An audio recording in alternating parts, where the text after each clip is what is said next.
Hey there, I'm Coach Emma. Thank you so much for joining me today on this journey to start to use kettlebells. Now today I am going to teach you the 3 movements you need to know in order to start using kettlebells today. These movements are going to be the things that unlock being able to do the kettlebell swing. What we're going to learn today is how to do a hip hinge. This is actually a body weight movement and really helps you nail down the movement pattern you will use when you go to do the swing. Then we're going to practice the kettlebell deadlift, which is again the same movement with the hips that you're going to be doing when you do the swing. And finally, we're going to learn how to do a goblet dead clean. Now this is a ballistic movement, meaning you're using your hips to create power, just like you do with the swing, but we're going to be cleaning the bell, which is just a fancy way of saying picking it up. Again, today we are going to go over the hip hinge, the deadlift, and the goblet dead clean, and then these are going to line you up really nicely to move on to the swing in another video. Kettlebell specific movements like the swing, clean, and snatch are hip hinges that utilize the hips to create power to fly the weight. The very first thing I do with my clients is teach them what it means to hinge the hips.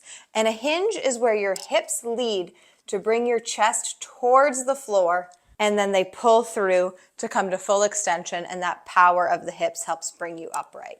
We hinge and come up. Now the thing about kettlebell hinges is we want to be creating a triangle shape with our body, and that we want our shoulders above our hips and our hips are above our knees. That way we have a proud chest. This is because we want to have a glute dominant hinge. We want our big butt cheeks to be the things that are holding us up and that are bearing the weight, and not our lower back and not our hamstrings. You can see here I can almost reach the floor, but my chest is still above the hips. Now, other hip hinges, like a stiff leg hip hinge, we can come to where our back is parallel to the floor and our hips are really high. We want to avoid that because when we load a swing, we would kind of somersault forward and lose our balance. For some people who are really used to that stiff leg RDL, this is going to be an adjustment. A good way of approaching it is bending the knees alongside the hips. Your knees do need to bend in a kettlebell hip hinge, but they are bending as long as those hips are going back. We are not dropping down with our knees to really bring our head down. It's not a squat or a knee bend, but our knees are bending as our head comes forward. If you want to practice this here with me, we're going to start by taking a sharp exhale through the lips. And when we do this, pull the ribs towards the hip bones and send the tailbone towards the floor. We're bracing our core, creating a canister here. That way we maintain a long, flat back. Now you're going to reach your hips back behind you. And when you feel like the hips can't pull anymore behind you, exhale sharply and stand up. Come down and stand up. Now the hip hinge is tricky. It can be hard to know if you're truly getting that long, flat back. What happens a lot is people end up leaning forward in the upper back, or people arch excessively through the lower back. We can use part of a Swiffer here, or a dowel, or a broom, whatever it is you have, and you want to get the back of the head, the upper back, and the tailbone attached to this dowel. And from here, you're going to send those hips back and maintain contact with all 3 points, head, upper back, and butt, through the entire movement. If I lose contact, say in the butt, and this starts to come up, that means I'm rounding through the back. See, I let my lower back round and I lose the contact with the butt. If I maintain that lower back and lead with the hips instead of the spine, I can come to the bottom of that hinge. Now, if all of a sudden I lose contact with the upper part, if my head comes off of it, it means I'm looking too far down. That means you're going to want to keep more of a neutral gaze towards the corner of the room in front of you where the floor and the wall meet. And if I lose contact with the mid back, it means I'm arching the back too much. This little feedback tool here can help you learn how to get a solid hip hinge. Now, what I want you to do is give this a try. Do like 3 sets of 10, take a video if you're not sure if you're keeping in contact, a video from the side view just like you were watching me here, and that is going to help you see what's going on and get a better sense of if you're ready to move on to loading this exercise in the deadlift. So now we're going to learn how to load that hip hinge in the deadlift position. So just quickly, remember what the hip hinge looked like, right? Hips going back, chest stays up. Now I'm going to grab that bell and stand up. Same thing. The hips are doing the same thing. I just need to be mindful of the rest of my back because now there's load. How you're gonna do this deadlift. We're gonna stand with the weight right underneath us. You can barely see it. That is by design. That means I have it in the correct place. You want the weight under your center of gravity, not in front of you. In front of you is gonna mess up your back. Now we take a sharp exhale. Pull the ribs towards the hip bones. Send the tailbone to the floor. And then think of putting the shoulder blades, ironing down the back. So my shoulders are down and my chest is proud. From here, I'm not gonna look. The bell is beneath me. I know that. I'm gonna keep my gaze in front of me towards the corner of the room, and then I'm gonna grab onto that bell. Now from here, I'm gonna pull the shoulders down the back. Think of trying to snap the handle in half. Sharp exhale. Reach the hips back. Now my butt has become very awoken. And then I'm gonna grip the ground with all 10 toes. Do this barefoot. Now inhale at the bottom, exhale at the top, standing tall. And when I come down, I'm going to absorb that load, tap it down, exhale again as I stand up. Now at the top, you wanna be aware that you're standing tall and that you're not hyperextending the back. We don't want to push the hips forward. We've got to use our quads, our thigh muscles. They're the brakes here. So at the top, squeeze the front and the back of the leg to create a hard stop and keep pulling the shoulders down the back. Don't let them round forward because then we get this and our backs don't like this. Shoulders down the back, not shoulders back. Think of ironing them flat into the back. Keep that core braced up and down. If you're trying to decide what weight to pick, I would pick something around 20% of your body weight for starters.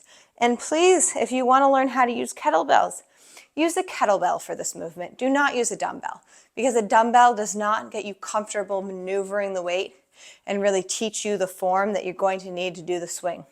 We like that this thing can sit on the floor and have a handle that you can grab. Because you see here, I'm able to get comfortable holding it in this hook grip, which is how I hold it when I go to do the swing, but instead it's going to be in front of me. But we just want to start getting comfortable maneuvering the bell and lifting it with our hips. That way that translates really nicely into a swing. The final move I'm going to leave you with today is the Goblet dead clean. Now, cleaning the bell is kettlebell jargon for picking it up, and racking the bell is kettlebell jargon for holding the bell. We're going to clean the bell into a goblet rack, and we're going to do it over and over again. Now, as I mentioned, a kettlebell swing is a ballistic exercise, meaning your glutes and your hips are throwing the body up and throwing the weight into the sky. On a kettlebell swing, it looks like this. Hips look just like they did in the deadlift, but I'm letting my arms fly and I have really snappy, fast hips. So we don't have to be that snappy in the deadlift, but we do in the goblet dead clean. It looks like this. We start just like we're doing a deadlift, but instead of standing up with the weight, it's like hot potato. And we pull up on it, transferring our hands from the top to the side of the bell and landing with it right in front of our faces. Now, that required those fast, snappy hips to get the weight up here, just like the swing does to get it in front of us. But because we're only moving the weight up to in front of our face, and I would like you to do this with a weight that you feel like you can maneuver pretty easily with your arms, it's a nice safe introduction to kettlebell ballistics. To do this goblet dead clean, you're going to start just like you were going to do a deadlift. That weight is right underneath your center of gravity. In fact, it could actually be slightly behind you, but never in front of you for this version.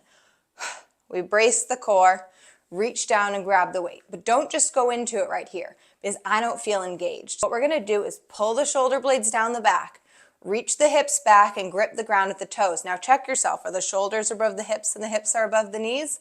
If they are, you're gonna inhale, feel the tension in the whole body, exhale, shoot that weight up. And you're going to squeeze the whole leg at the top as you get that bell up. Now we're going to let the bell fall. And as it falls, I'm going to throw my hips back into that hinge and absorb the load. And then you can place it down on the floor. Shoulders back, hips back, inhale, exhale, it comes up, and we go back down. Now, at the bottom here, you can halo it or you can bring it all the way to the floor. but we want to be really, really close to the floor because we want to make sure those hips can get really far back. See? It can halo, but it's almost on the floor. And the reason we want the bell on the floor is if we're not reaching all the way down, our hips don't get that far back, and we aren't able to generate as much power. Because we can think of a bow and arrow analogy. My body is the bow and the kettlebell is the arrow. If I only pull the bow back a little bit, my arrow's not going to go very far. If I start from here and my hips aren't that far back, the bell isn't going to get up as high. But if I reach my hips really far back and the bell is dangling far down, I'm able to generate enough power to get it up in front of my face. Those are the 3 movements that I do with my clients and that I do in all of my programs as we're starting to get into kettlebell work. We do hip hinging, the deadlift, and the goblet dead clean. You only need to do these for 2 or 3 weeks before you can progress onto kettlebell swings. But if you'd like more guidance, I have a 4-week workout program and beginner kettlebell ebook available for download. You can find the link below. There's an ebook and then there's a link to download an app called Train Heroic, where you will find my 4-week program with instructional videos, breakdowns, tons of information, and it really gives you a sense of what it's like to work with me. Completely free, no credit card required. Check it out below, and I really hope that you found this helpful and that you go ahead and download my free resources because I put a lot of work into them. And of course, like and subscribe.